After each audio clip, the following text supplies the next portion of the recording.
guys, welcome back to my channel. It's me, Yvette.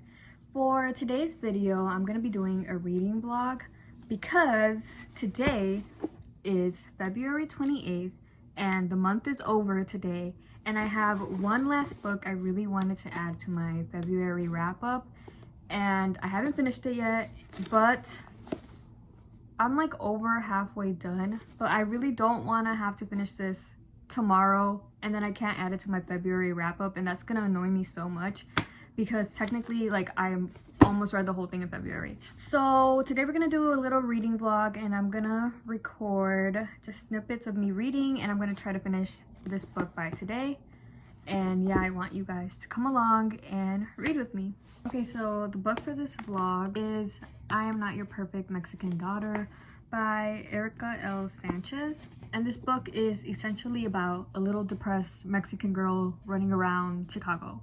So basically this book is about me, because I'm a little depressed girl running around Chicago. Isn't that crazy? Like, it's literally me, guys. Plus my name is in this book once, and I've never seen my name in a book ever.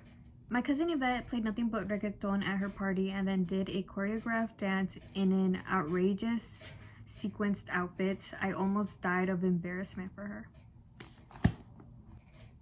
Yeah. Anyways, yeah, she's literally me. Also, her dad's name is the same as my dad's name. Is that weird? Is that like a crazy coincidence or no? Anyways, I'm really loving this book. It's about like I said, a Mexican girl that's living in Chicago, and her oldest sister has just passed away. And not only is she dealing with her grief and her anger, but trying to come to terms with the fact that she might not have known her sister as well as she thought she did. She goes into her sister's room and finds all these things that don't really coincide with the person she thought she was. So it makes Julia, the main character, tweak a little, not knowing what her sister was actually up to, not knowing if she actually even knew her sister. I think something this book does so incredible that I can relate to a lot is portraying grief as anger.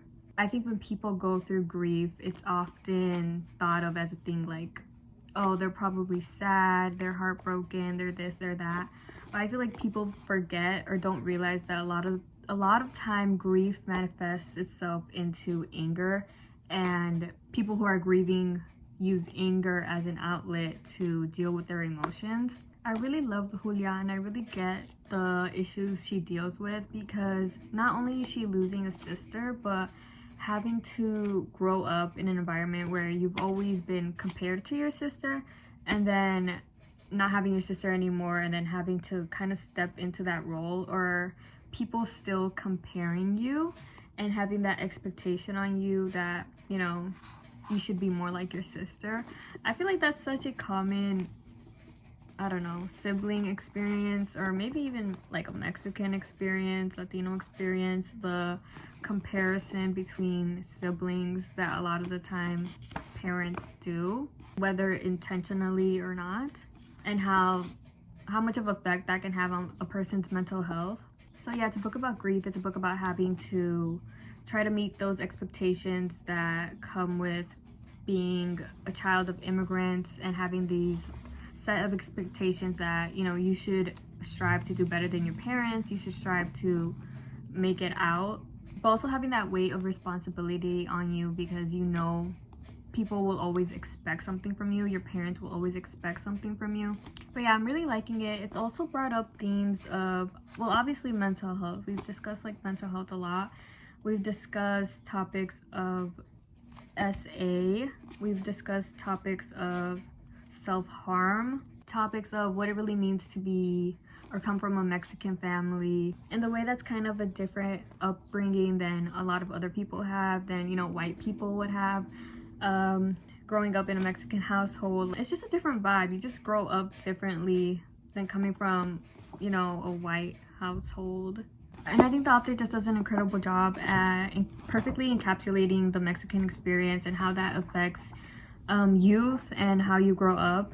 Also, I just love anytime the book talks about Chicago, because like that's the city I live in, and it's just nice to see like all the different mentions of the different places and different streets, and then, you know, me reading it, I'm like, oh, I've been there, or I know where that's at, or I know how that looks. And it's just, I don't know, it's just cool. I also really like how Julia deals with religion and growing up in a religious household like most Mexicans do, in a Catholic household or even a Christian household, and her not feeling that connection to her faith, her not really feeling that connection to God the way her family does, the way her mom does.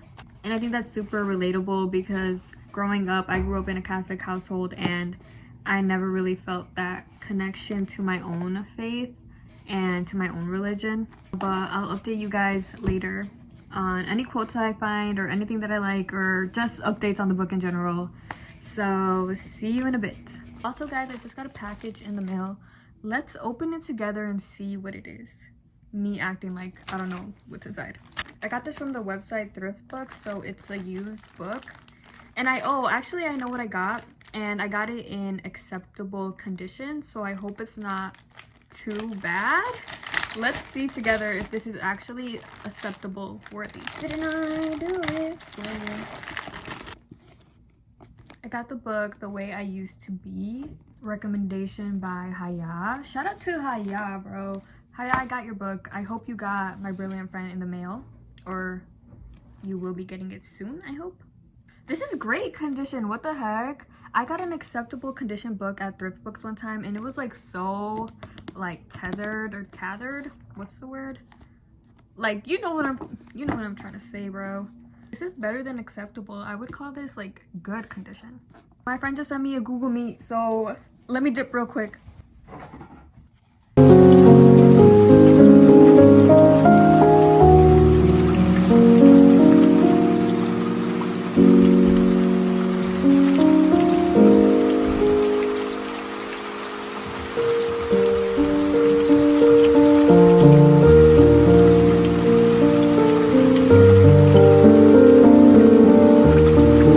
I just went to the grocery store, or like the corner store, and I saw that they started selling, and these ones have clothes on them.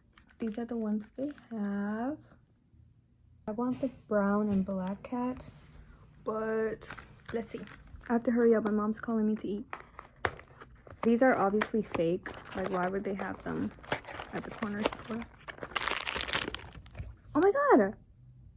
Oh wait, is this the one I wanted? Oh no. This is the Calico cat. Is that how you say it? Calico? Wait, it's cute!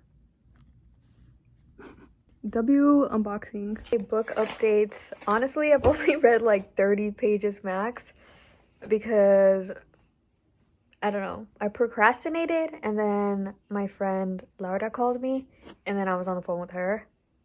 But I'll lock in a minute, trust. Hey guys, it's the next day, and I did end up finishing my book last night. I technically didn't finish it in February. I finished it early this morning, March 1st. I'm still gonna count it as a February read because my day's not over until I go to sleep, and I went to sleep at 2 a.m. last night.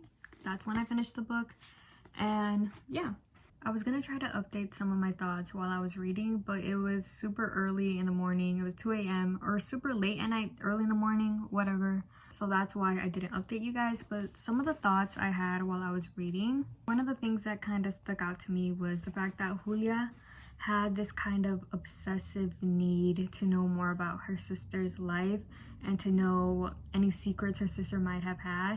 And a big reason for that was the fact that, you know, her older sister was always seen as this perfect Mexican daughter, her mother's pride and joy. And I think it was important for Julia to know that her sister wasn't this perfect being, wasn't this perfect daughter, wasn't this perfect sister, but had a lot of flaws. And in turn, that would kind of mean that Julia doesn't have to be this perfect daughter either.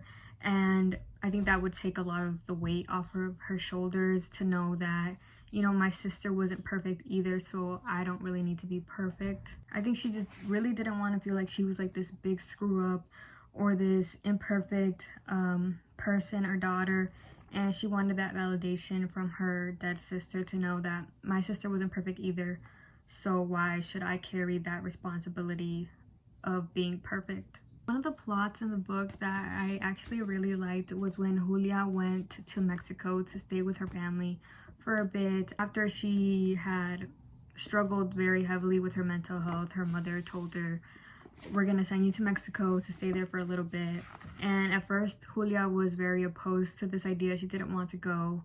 But once she was there, it was very healing for her and very comforting to be in this place that, you know, where you come from, your roots, your native land, and be surrounded by your family and feeling that comfort of your land and knowing like, this is where my family's from, this is where I come from, this is where my roots lie. I think it is a healing experience. I think it is almost a spiritual experience. I fully understand why a lot of people go visit Mexico and they don't want to come back home, because like it's just so comforting to be surrounded by your customs, your traditions, your culture. It's just really beautiful, and I'm glad Julia got to experience that in the book, and I'm glad it brought her a little bit of peace. I think it also really helped her understand her family better, specifically her dad and the way her dad grew up, and maybe any of the underlying motives for why he is the way he is now. As well as Julia's mother, I think Julia learned a lot about her mother while being in Mexico as well. I feel like it's just kind of an indescribable feeling. Like I can't even like exactly put it into words how it feels to visit your native land and the land where all your culture and traditions come from. It's great, guys. It's so great. I really like one specific quote in this book. "It's not that I'm living life for them. Them is her parents. It's not that I'm living life for them, exactly, but I have so many choices they've never had, and I feel like I can do so much with what I've been given. What a waste their journey would be if I just settled for a dull, mediocre life." And I really like that because it's so true, especially coming from immigrant parents. As much as those expectations and responsibility kind of lie heavy on one's shoulders, it's also such a motivating thing to know my family, you know, immigrated here from nothing, with nothing, and made a life for themselves. Why am I gonna throw that life away when I've been given so many opportunities that they didn't have? And I think as an immigrant child, that is very motivating to know, you know, my parents came from nothing and now here I am and I have the opportunity to do so much more than they could, and I don't want to waste that opportunity. So now just for some final thoughts, I really love this book. I gave it a 4 out of 5 stars. I think the way the author deals with culture and being Mexican is so true to the Mexican experience. So much of what was happening in this book and so much of the culture and the stereotypes and the stigmas was so true to me, and it just kind of felt like I was reading a little piece of my own life. I love anytime the book had Spanish in it, because not only is it, you know, my native language, the language that I first learned, the language that my parents speak, the language from the country that I come from. Also, it just had so many accurate like sayings and little comments that a lot of Mexican parents make or say, and then seeing them written on paper in Spanish, I was like, yup, like that's literally, I can literally hear my mom saying that. I also just really love that this book takes place in Chicago because I'm from Chicago. So that was just so special for me to read about a little depressed Mexican girl that lives in Chicago, because is that not me? Like that's literally me. I love the way this book dealt with grief and how it manifested that into a sense of anger that eventually turned into a very deep sadness. I think as a person that's dealt with grief, I can very much relate to how those feelings manifest and how quickly grief can turn from one emotion to another. I also really liked how the book talked about sadness in general, and the way growing up it's so hard to be able to differentiate your emotions or like fully understand why you're sad sometimes. I feel like I can relate to that a lot, that feeling of not exactly knowing why you're crying, you're just kind of crying. And then I think Julia is a perfect example of character and a human that deals with her emotions in a very sentimental way. So yeah, I really love this book. I felt like it had a little piece of me in it that I didn't realize I needed to read about, but I did, and I loved it and I really enjoyed it. I also really love how at the end of the book there's some like mental health resources, because this book does get heavy at times and does deal with topics of mental health. And I think it's important for authors to not just depict mental health and mental health struggles, but also be aware that they're going to be reaching younger audiences and know how to handle those topics as lightly as they can or as carefully as they can. So I thought it was nice that there was some mental health resources at the end of the book, because I feel like that was needed. And I think the author wrote an incredible book. And yeah, if you guys want to read this book, I highly recommend it. I think it's an important read. I think it covers so many important topics, mental health topics, cultural topics, how it feels to be a Mexican daughter, a Latina daughter, first generation. It's just an important book, and I feel like it's very easy to read as well, and super, I read it super quick. Like, I kind of flew through it, and yeah, like I was engaged with the story the whole time. I think the plot is also good. So yeah, read this book. But yeah, this will be it. Thank you so much for reading with me and coming along with me on my reading vlog. I hope this was a little bit entertaining, and if not, I'm sorry. Also, can we take a moment to just kind of like hype me up, because I'm in my reading era, guys. Like, I'm actually reading nonstop and I'm actually finishing books. Oh my god, I'm actually so proud of myself, because I've been listening to a lot of audiobooks, right? But this one I actually physically read the whole thing by myself, and I'm very proud of myself because I haven't been able to do that in a really long time. So yay. Comment down below your favorite Mexican. Okay, thank you guys for watching. Bye. Guys, I just went outside and I got something in the mail from my Pookie Jira, and it's a hat she made me. Oh, I've been looking at the mail for the past week waiting for this to come, guys. Look how cutie she packaged this. Jira, you're so cute. Also a little letter. She drew my hat. Spoiler alert, but this is my hat. She drew Charlie. She's so cute. Jira, to be honest, I'm gonna put this on my wall because your drawings are so cutie. I don't want to rip the stickers. It's purple and black.